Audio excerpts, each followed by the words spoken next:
बिस्मिल्लाहिर्रहमानिर्रहीम। अस्सलाम वालेकुम। भारत और अमेरिका मिलकर मशक़ें कर रहे हैं, बहरी मशक़ें हो रही हैं और भारत कह रहा है कि ऑस्ट्रेलिया भी इसमें शामिल हो। और ये जो बहिरा जनूबी चीन है यानी साउथ चाइना सी, उसके लिहाज से बड़ी अहमियत रखती हैं, क्योंकि हाल ही में चीन ने भी मशक़ें की हैं साउथ चाइना सी में, और अब अमेरिका और भारत भी मशक़ें कर रहे हैं। और ये इसलिए बड़ी अहमियत की हामिल हैं कि अभी चीन और भारत के दरमियान जो कशीदगी हुई, जो अब भी जारी है, मैं बता रहा हूँ आपको कि अब भी जारी है, और चीन ने कई इलाक़ों से पीछे जाने से इनकार कर दिया है। तो लास्ट जो राउंड हुआ था उसमें ये तो तय हुआ कि गलवान वैली में दोनों कुछ पीछे हटेंगे। तो भारत तो बहुत पीछे हट गया, लेकिन चीन उतना पीछे नहीं हटा। यानी चीन ने ये कह दिया है कि ये इलाका हमारा है। तो अब वो जो पहली पोजीशन थी जिस पर भारत चाह रहा है कि चीन जाए, वहाँ नहीं गया, और इसके अलावा कई इलाके हैं जहाँ पर चीन जहाँ है वहीं पर रहेगा, उसने ये वाज़े कर दिया है। अब इसके बाद भारत ने पुकारा अपने आका को, अमेरिका को, कि जनाब आएँ और मिलकर यहाँ पर दबाव डालें। अब जब चीन ने इससे पहले मशक़ें की तो उसी दौरान ये हुआ कि वियतनाम के कोई माहीगीर, उनकी कश्ती को चीन ने तबाह किया। तो उसके बाद कशीदगी बढ़ना शुरू हुई और अमेरिका ने अपना बहरी बेड़ा भेज दिया साउथ चाइना सी के पास। अब ये साउथ चाइना सी, चीन इसमें जो छोटे छोटे जजीरे हैं उसके बारे में कहता है कि सदियों से ये चीन का हिस्सा है, जबकि अमेरिका कहता है कि यहाँ पर उसको आज़ादाना नकलो हमल की इजाज़त दी जाए, यानी जब चाहे अमेरिका आए, उसके जहाज़ आएँ, जो भी हो उसको करने दिया जाए। चीन इसकी मुखालफत करता है क्योंकि उसके लिए ये रास्ता बड़ा ही अहम है, तिजारत के लिहाज से भी और वन बेल्ट वन रोड के हवाले से भी ये भी उसका हिस्सा है। अब हुआ ये कि भारत ने और अमेरिका ने मिलकर चीन को घेरने की कोशिश की और भारत इसमें बहुत तेज़ी दिखा रहा था। वो इस तरह कि इंडोनेशिया और सिंगापुर, यहाँ की जो बंदरगाहें, यहाँ पर भारत ने अपनी मौजूदगी बढ़ा दी इनके साथ मुआहदे करके कि यहाँ पर हम बहुत ज़्यादा एक्टिविटी कर सकते हैं। फिर क्वाड का जिक्र किया जा रहा है, 4 मुल्कों का, अमेरिका, भारत, ऑस्ट्रेलिया और जापान, कि वो मिलकर ये साउथ चाइना सी में चीन जहाँ अपना असर रसूख जिताता है, कहता है कि ये मेरा इलाका है, यहाँ पर हमारा असर रसूख है, यहाँ पर उसको घेरने के प्लान बना लिए। लेकिन उल्टा हो गया सारा काम। वो किस तरह से? वो इस तरह के चीन ने वन बेल्ट वन रोड में जिस तरह ईरान को शामिल किया है, अब ईरान ने बाकायदा स्टेटमेंट दे दी है कि वो सी पैक का हिस्सा बन रहा है। वन बेल्ट वन रोड के अलावा वो कहते हैं कि जी ये हमारे साथ बड़ा अच्छा है पाकिस्तान के साथ।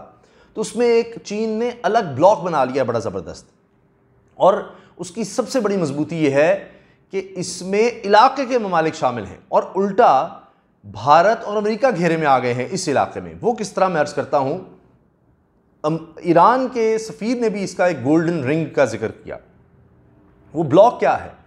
वो है चीन, पाकिस्तान, रूस, ईरान, अफ़गानिस्तान, और इसमें नेपाल को भी आप कह सकते हैं कि वो भी शामिल, आप इसको में समझें। और इसमें एक बहुत ही अहम मुल्क वो है तुर्की। तो ये मिलकर एक ब्लॉक बन रहा है, बल्कि ये कहना चाहिए कि बन चुका है। अब इस इलाके में अगर चीन समझता है कि उसको ये साउथ चाइना सी में, जिस तरह वहाँ पर, जो मैं पहले अर्ज़ कर रहा था कि जब कशीदगी शुरू हुई, चीन ने वहाँ पर मशक़ें शुरू की, तो उसके बाद अमेरिका ने बहरी बेड़े भेज दिए, अपने बम्बार त्यारे B-52 भेजे इलाके में चीन पर प्रेशर डालने के लिए कि जी तुम मशक़ें कर रहे हो तो ये हम अपने यहाँ जहाज़ भेज रहे हैं। अब इसका नक्शा भी मैं आपको इस इलाके का दिखाना चाह रहा हूँ, जो बहुत ही अहमियत का हामिल है। आप अगर इसको देख रहे हो, इस नक्शे को, तो इसमें ये साउथ चाइना सी है दरमियान में, एक तरफ आपको ऊपर चाइना नज़र आ रहा है, इधर आप ताइवान देख रहे हैं। अच्छा, इसी तरह यहाँ फ़िलीपींस है, ये देखिए ये वियतनाम है, और ये मलेशिया है, इसके अलावा इंडोनेशिया है। तो ये बीच में जो जज़ायर हैं इनका मसला है। ये चीन कहता है कि ये मुतनाज़ा हैं, या ये कहना चाहिए कि वो कहता है ये हमारे हैं।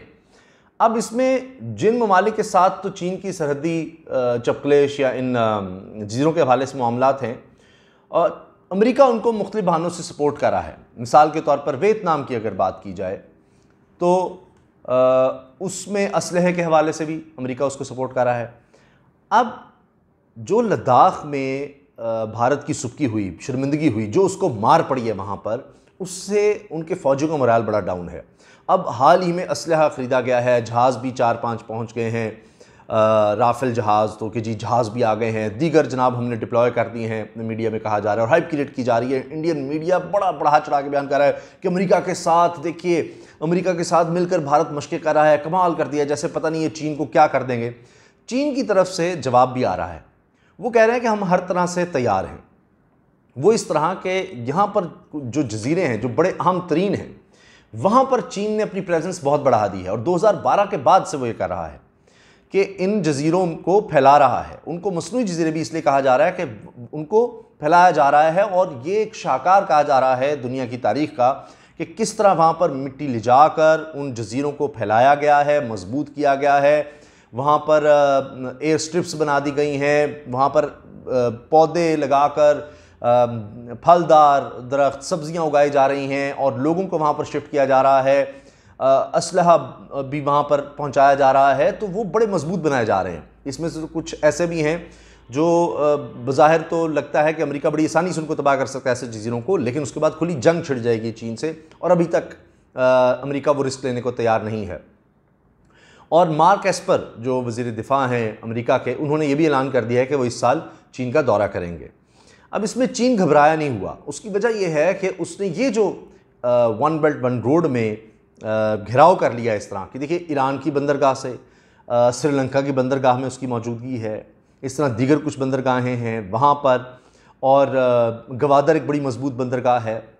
तो इसके लिए उसको पता है कि भारत हो अमेरिका हो, ये दोनों मिल भी जाएं तो इस इलाके में अब उस तरह से वो मामलात नहीं रख सकते कि वो कोशिश कर रहे थे कि भारत जिस तरह कर रहा था कि मैं अकेला तो घेराव नहीं कर सकता चीन का, तो मैं इंडोनेशिया, सिंगापुर, इनकी बंदरगाहें हासिल कर लूँ, तो ऑस्ट्रेलिया को साथ मिला लूँ, ऑस्ट्रेलिया को दावत दे रहा है कि वाए इन मुल्कों के साथ मिलकर घेराव करूँगा। लेकिन ईरान को साथ मिलाकर चीन ने एक बहुत बड़ा काम कर दिया है और अब उल्टा इस इलाके में से आने से पहले यूँ कह लें कि यहाँ तो बाद में पहुँचेंगे, पहले उसी इलाके में उनका घेराव हो सकता है।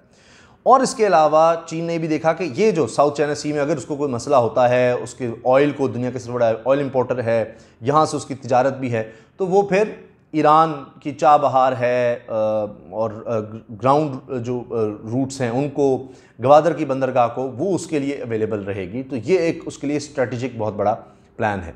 दूसरा, मैं इस हवाले से भी पढ़ रहा था एनालिस्ट के जो कमेंट्स हैं कि चीन का इस तरह से भारत जो सोच रहा है कि वो मुकाबला कर लेगा, असल इसकी वजह ये है, ये अमेरिका को आवाज़ देना कि वो अमेरिका से डॉलर्स बटोरना चाह रहा है भारत। उनकी वाज़े प्लानिंग है कि हमने चीन से नहीं लड़ना, किसी सूरत नहीं लड़ना, बड़ी मार पड़ेगी। और वो कह रहे हैं कि जी हमने एक फ़ोर्स तैयार कर ली है बैक वक्त जो अटैक करेगी चीन पर भी और पाकिस्तान पर भी। ये उन्होंने एक फ़ोर्स तैयार किया, अलग से एक कोर तैयार कर ली है, 1 लाख जवान पता नहीं उसमें भर्ती किए गए हैं, उसके लिए अलग तैयार कर ली है, ये उनके आर्मी चीफ ने कहा है। लेकिन ये असल में सिर्फ इसलिए है कि जी अमेरिका उसके लिए सारे फंड्स दे दे, पैसे वहाँ से आ जाएंगे। देखिए हम चीन को टफ टाइम दे रहे हैं क्योंकि उनको ये है कि इसराइल को बचाने के लिए, और क्योंकि उसका इत्तेहादी था तो इराक़ को तबाह किया गया, तो ट्रिलियंस ऑफ डॉलर उसमें खर्च कर दिए अमेरिका ने, ट्रिलियंस ऑफ डॉलर, खरबों डॉलर लगा दिए। तो वो भारत के लिए भी ये कर देगा कि इसराइल अगर अमेरिका का इत्तेहादी है, इतना करीबी है, स्ट्रेटजिकल है, तो हम भी बन जाते हैं, भारत भी बन जाता है, तो उसके बाद हमारी खातिर भी वो ट्रिलियंस ऑफ डॉलर्स जो है वो हमें दे देगा। ऐसा नहीं होने वाला, इतने पैसे अमेरिका नहीं देगा भारत को, इतनी दूर आकर इस इलाके में। अब वो भाग रहा है पहले अफगानिस्तान से, दीगर इलाकों से, तो ये प्रेशर टैक्टिक तो है। चीन का अंदाज़ा ये है कि ये प्रेशर डालने के लिए है कि किसी तरह से कोई जंग छिड़ी जाए, लेकिन चीन कह रहा है कि हम किसी जंग का हिस्सा नहीं बनेंगे, ना ही हम ये जो कोल्ड वॉर है जो अमेरिका और भारत चला रहे हैं इसमें आगे जाना चाहते हैं। वो अब भी मईशत को आगे ले जाना चाहते हैं, इसलिए वो बात कर रहे हैं कि जी अच्छे मुज़ाकरात किए जाएँ। अभी मार्क एस्पर भी आ रहे हैं, हालांकि बहुत ज़्यादा कशीदगी हो गई तिजारती जंग के बाद, हांगकॉन्ग का मसला आ गया, उस पर अब बरतानी भी आगे आ गया है, पाबंदियों की बात की गई चीन के मुख्तलिफ एहलकारों पर, लेकिन चीन ईंट का जवाब पत्थर से तो दे रहा है कि जो तुम करोगे उसका जवाब हम देंगे। लेकिन जंगी सूरत हाल को वो हवा नहीं देना चाहता। तो ये जो भारत की तरफ से, अमेरिका की तरफ से जो चाल चली गई थी चीन को घेरने की, जिसका मैंने अर्ज़ किया, सारा मैंने दिखाया है, जंगी मशक़ें जिसका हिस्सा हैं, उसका पहले ही चीन मुकाबला कर चुका है। वो उल्टा इन दोनों का घेराव कर चुका है और आपने देख लिया कि इस प्रेशर ने कोई काम नहीं किया। मैं आपको पक्की खबर दे रहा हूँ कि लद्दाख से जहाँ जहाँ भारत कह रहा था जी से आप पीछे हट जाएं, उधर चले जाएं, सब इलाका पहले जैसा कर दें, ये जो हमारे बंदे मारे गए इसके बाद से जहाँ पहले थे वहाँ पर चले जाएं, हमने जो रोड्स बिल्ड की, जो सारा कुछ किया, वो तो तबाह हो गया। तो हम आपको यकीन नहीं कराते अब हम यहाँ नहीं आएंगे, अक्सर चीन आपका ही है, हम नहीं उस पर अब दावा करते। लेकिन उसके बावजूद चीन पीछे नहीं हट रहा और ना ही इन मशकों की वजह से वो डर रहा है या घबरा रहा है, खौफजदा है, क्योंकि उसने मुतबादिल इंतज़ाम कर लिया हुआ है। और वो वजह है को कह रहा है कि जी ये आप कर रहे हैं, मशक़ें आपने पहले की हैं, आप भी कर लें, जिसको लाना है ले आएँ, हमारी तैयारी पूरी है। अगर कुछ भी किया, ये जो जजीरे हैं उनको हमने आबाद कर लिया है, यहाँ पर अपना पूरा कंट्रोल कर लिया है, तो अमेरिका कोई उसका कुछ नहीं कर सका, बिगाड़ सका तब तक। अब वो मशक़ें कर रहा है, दबाव डाल रहा है, ये दबाव ही है। अगर उसने कुछ किया फिर तो साफ जंग है, अगर उसने यहाँ पर कोई तबाही फैलाने की कोशिश की तो फिर तो जंग ही है। तो उसके लिए भी चीन तैयार है। तो लिहाजा भारत और अमेरिका का दूसरे माल के साथ मिलकर चीन का घेराव करना वो अब बहुत देर हो चुकी है। और अब ये जो ब्लॉक बन चुका है रूस का, इसीलिए रूस के ख़िलाफ़ भी अब खबरें छापी जा रही हैं, चीन के ख़िलाफ़ भी हैं। तो ये एक अजीब अब खेल बन गया है कि एक दौर था कि रूस और चीन के भी आपस में इख्तलाफात थे, वो भी ख़त्म हो गए। अफ़गानिस्तान वाला मामला एक दफ़ा इस्तेमाल हुआ वो रूस को तोड़ने के लिए। आज वही इलाका अफ़गानिस्तान जो है, रूस, चीन, पाकिस्तान, ईरान, अफ़गानिस्तान वो आपस में मिलने जा रहे हैं और एक ब्लॉक बना रहे हैं। तो ये पूरा इलाका, क्योंकि चीन कह रहा है कि हमसायों से अच्छे ताल्लुकात रखो, उसने आखिरी वार्निंग भारत को दी है कि ये दो बड़े मालिक हैं भारत और चीन, तो ये आपस में हमसाए बनकर, अच्छे हमसाए बनकर रहें, इसी में बेहतरी है। क्योंकि अमेरिका की तरफ जाकर मिलेगा कुछ नहीं, उसमें सरासर भारत का नुकसान है, क्योंकि चीन की इस हवाले से प्लानिंग पूरी है। इजाज़त दीजिए, अल्लाह हाफ़िज़। पाकिस्तान जिंदाबाद।